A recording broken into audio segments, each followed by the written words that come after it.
isso muda a história das eleições de 2026. E você pode ter certeza que, se por um acaso a gente tem uma reviravolta como essa, a população vai voltar a sonhar e isso vai reverberar também nas escolhas do Congresso Nacional. Valdemar, prevê reviravolta no caso Bolsonaro em até 20 dias. O presidente do PL aposta na revisão criminal da condenação de 27 anos que caiu com 2 ministros indicados pelo próprio Jair Messias, que são os ministros Cássio e Mendonça.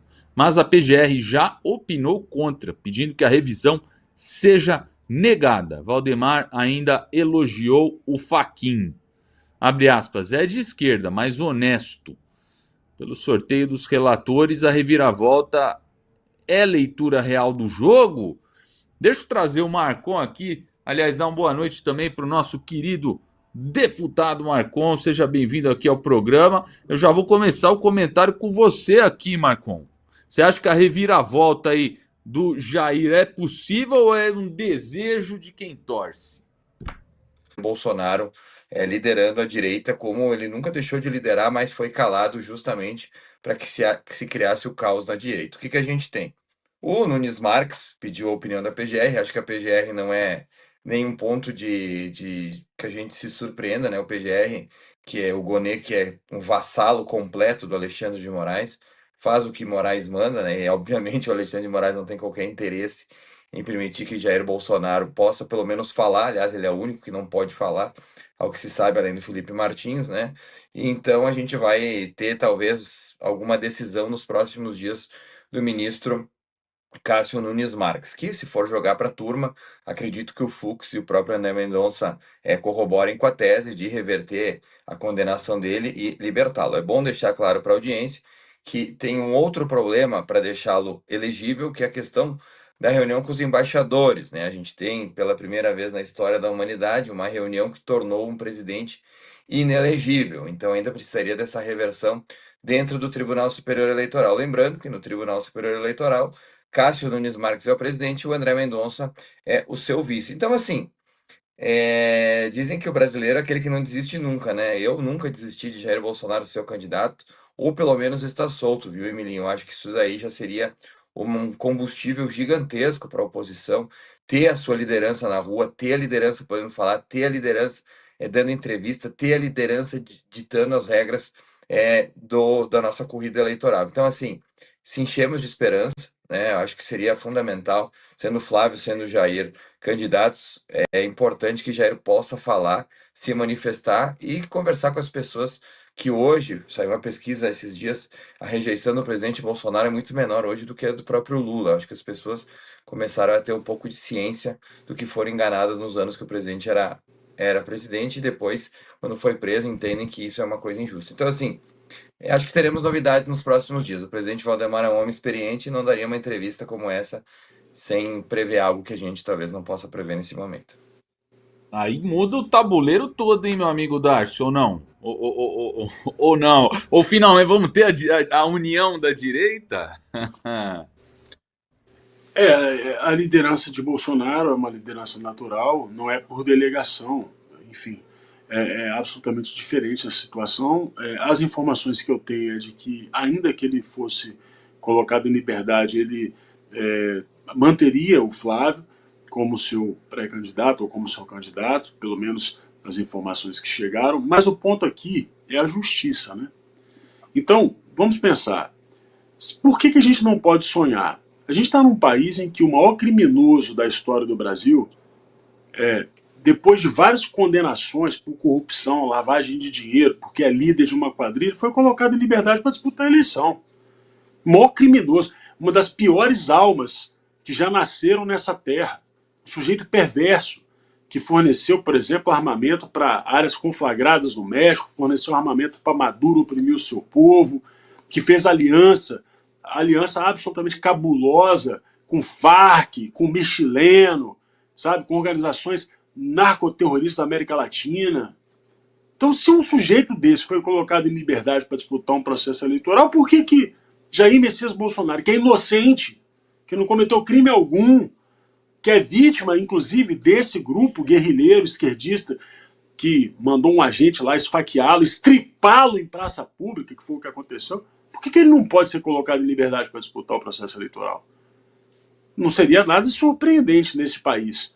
Hein, Então, assim, Darcio, deixa eu pode te fazer falar? um complemento que eu acho que é interessante para a tua análise. Não sei se vocês acompanharam hoje a Le Pen na França. A Le Pen estava impedida de concorrer, né? As eleições da França são em 2027 e hoje a justiça francesa declarou que ela está novamente elegível. Saiu uma pesquisa já feita, obviamente, a toque de caixa, mas onde ela está mais ou menos 55 a 45.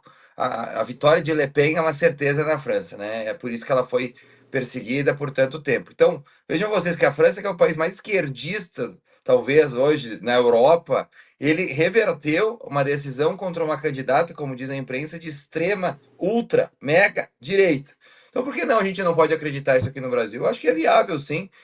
Sinceramente, o presidente estando solto, sendo ele ou não o candidato, ele chacoalha completamente o tabuleiro, porque a rejeição dele hoje é menor a do Lula. As pessoas têm saudade do governo dele, é só olhar o supermercado que as pessoas já têm completamente um entendimento totalmente diferente. Então, assim, ó, seria um movimento totalmente inesperado para a eleição, porque Jair Bolsonaro nas ruas, a gente está falando de multidões acompanhando por onde ele passa. Exatamente, meu amigo Marcon. Ou seja, se a França pode fazer, por que a gente não pode também, já que os nossos intelectuais gostam tanto de copiar a França? Agora, só tem um pequeno detalhe nesse processo todo. É importante deixar claro que isso não corresponde a qualquer tipo de rejeição ao Flávio, nada disso. Né? A gente precisa saber se o Jair Messias Bolsonaro teria hoje condição física, depois de tudo que passou, para poder passar por um processo eleitoral, viajar o país inteiro. A gente sabe que é muito desgastante, é uma situação complicada, né? Então, assim, não seria uma coisa tão simples. Mas de uma coisa eu não tenho dúvida. Isso muda a história das eleições de 2026.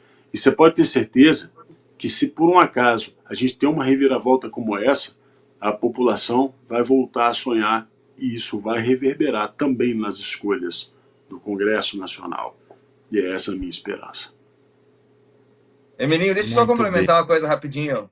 A gente tem uma situação hoje do Brasil que é uma situação falimentar, né? O Brasil, todo empresário ou qualquer pessoa que tem 2 neurônios funcionando sabe que se Luiz Inácio Lula da Silva for reeleito, o colapso que a gente viu em 2014, 2015 vai se repetir. Por isso que a pressão que pode vir, não somente da política, mas também de quem produz nesse país para que Bolsonaro seja solto e talvez elegível, ela pode ser reverberada nesse sentido também. As pessoas estão apavoradas. A gente, com qualquer empresário que tu fala, eu tenho a minha lojinha em Caxias do Sul, a queda é absurda de 2025 para agora. A gente está vivendo uma situação falimentar de uma nação, né? E mais 4 anos seria a pá de cal. Então, eu acredito que as forças que produzem nesse país não vão querer cometer o mesmo erro que cometeram em 2014, quando se omitiram e acabaram reelegendo Dilma Rousseff. Vejam vocês, no meu ponto de vista, o Flávio, ele é um candidato viável, o Flávio ele é um candidato que vai chegar, o Flávio é um candidato que tem potencial, mas é indiscutivelmente mais forte com Jair Bolsonaro ao seu lado. E assim, Dácio, no meu ponto de vista, se Bolsonaro tiver que ir de cadeira de rodas girar o Brasil, ele vai. Porque esse homem praticamente, quase, deu a sua vida por essa nação. E ele não se omitiria agora. Então, no meu ponto de vista, Jair Bolsonaro solto, podendo falar, dar entrevista, se comunicar, eu acho que assim, ó, a eleição ela vira num grau inimaginável. E eu aposto que isso vai acontecer. Opa! Muito aí bem. é uma boa aposta. E você, Darcio? Você entra na aposta? Bota quanto aí na mesa? Pois é, eu vou apostar porque eu torço pelo Brasil, mas eu tô igual o torcedor do Brasil na Copa. A gente aposta com medo, né? Porque confiar que essa justiça nossa poderia dar uma decisão assim, sinceramente, eu acho que tá muito, mas muito assim, otimista. Eu prefiro esperar um pouco, mas vamos por partes. Mas eu quero apostar, eu quero estar com o Marcon nessa aí, eu vou apostar. Vamos esclarecer o eleitor que está nos acompanhando. Vamos lá. O que vai acontecer? Caiu na mão do Cássio Nunes Marques, indicado por Jair Bolsonaro, um pedido de revisão. Eu vou falar em termos de que todo mundo entenda, porque eu também não sou advogado. De revisão da pena dos 27 anos, tá ok? Esses 27 anos, o que eu vejo que o Cássio está fazendo até agora? Ele está ganhando tempo. Se ele desse essa decisão lá no começo, isso seria facilmente revertido, meu ponto de vista. A partir do momento que ele segura a decisão para os 52 do segundo tempo, que é o que está acontecendo, é muito mais difícil do sistema se readequar, se reorganizar para dar um contragolpe. Por quê? Porque na turma onde seria julgado primeiramente qualquer recurso, ainda assim Jair Bolsonaro tem a maioria. Então vamos lá, vamos pegar num cenário hipotético. Jair Bolsonaro é perdoado, é posto em liberdade e continua inelegível. Talvez esse seja o cenário mais viável. Todo movimento que for feito por Lula e por Alexandre de Moraes durante o período eleitoral para colocar Bolsonaro de volta na cadeia vai ser tido como um movimento de covardia de Lula e de Alexandre de Moraes pela presença de Jair Bolsonaro na eleição, mesmo que não elegível, mas podendo falar e rodar o Brasil. Então vejam que o que eles vão fazer. Se eles prendem novamente Jair Bolsonaro via Alexandre de Moraes, eu acho que é um desgaste absurdo. Assim, ó, eu acho que é um desgaste assim inominável, porque Lula vai estar demonstrando a sua fragilidade. Se eles não prendem e Bolsonaro fica nas ruas com Flávio propriamente elegível, ele ganha uma musculatura gigantesca, porque todo mundo sabe que ele foi perseguido. Então, Cássio Nunes, ao esperar os 49 do segundo tempo, no meu ponto de vista, estrategicamente é perfeito.